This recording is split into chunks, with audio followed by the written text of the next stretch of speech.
हर रात घर लौटने से पहले वह अपने दरवाजे के बाहर जमीन पर शराब अल्कोहल छिड़कता था। सूरज ढलने से पहले वह अपने घर की हर खिड़की और दरवाजे को 10 सेंटीमीटर मोटी स्टील प्लेट से बंद कर देता था, ताकि एक भी किरण अंदर ना आ सके। तभी वह अपने कुत्ते के साथ बाथ टब में सिमट कर सो पाता था, क्योंकि रात की दुनिया अब इंसानों की नहीं रही थी, वह राक्षसों की हो चुकी थी। 3 साल पहले एक जानलेवा वायरस पूरी दुनिया में फैल गया था। जो भी इंसान इससे संक्रमित हुआ वह भयानक राक्षस में बदल गया। वे बेहद आक्रामक थे और इंसानों को मारते जा रहे थे। इंसानी आबादी लगभग खत्म हो चुकी थी। बहुत ही कम लोग बचे थे। उन्हीं में से एक था शियाओ हे। वह इस वायरस से प्रतिरक्षित था। राक्षस सूरज की रोशनी से डरते थे, इसलिए दिन में शियाओ हे खाली शहरों में खुलकर घूम सकता था। खाली सड़कें उसकी रेस ट्रैक बन चुकी थीं। कभी कभी उसे हिरण मिल जाता, लेकिन हमेशा खतरा रहता कि कोई शेर आकर उसका शिकार न छीन ले। उसके पास बंदूक थी, अगर निशाना सही लगे तो आज खाना मिल सकता था।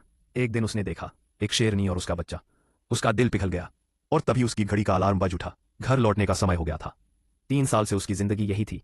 उसका बस एक ही साथी था, उसका कुत्ता।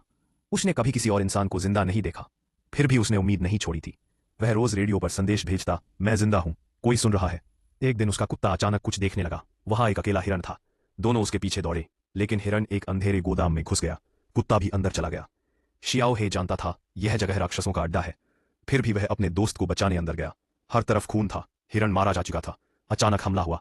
वह और उसका कुत्ता मुश्किल से सूरज की रोशनी तक पहुंचे। राक्षस वहीं जलकर मर गया। तभी शियाओ हे को एक खतरनाक लेकिन जरूरी आइडिया आया। वह एक जिंदा राक्षस को पकड़कर इलाज ढूंढेगा। उसने जाल बिछाया। एक राक्षस फंसा, लेकिन वह एक मादा राक्षस थी और वह राक्षसों के राजा की साथी थी। शियाओ हे उसका इस्तेमाल अपने प्रयोग में करने लगा। वह अपने ही खून से वैक्सीन बना रहा था। चूहे पर असर दिख चुका था, लेकिन मादा राक्षस पर प्रयोग असफल रहा। इसी दौरान राक्षसों ने हमला कर दिया। एक लड़ाई में शियाओ हे का कुत्ता बुरी तरह घायल हो गया।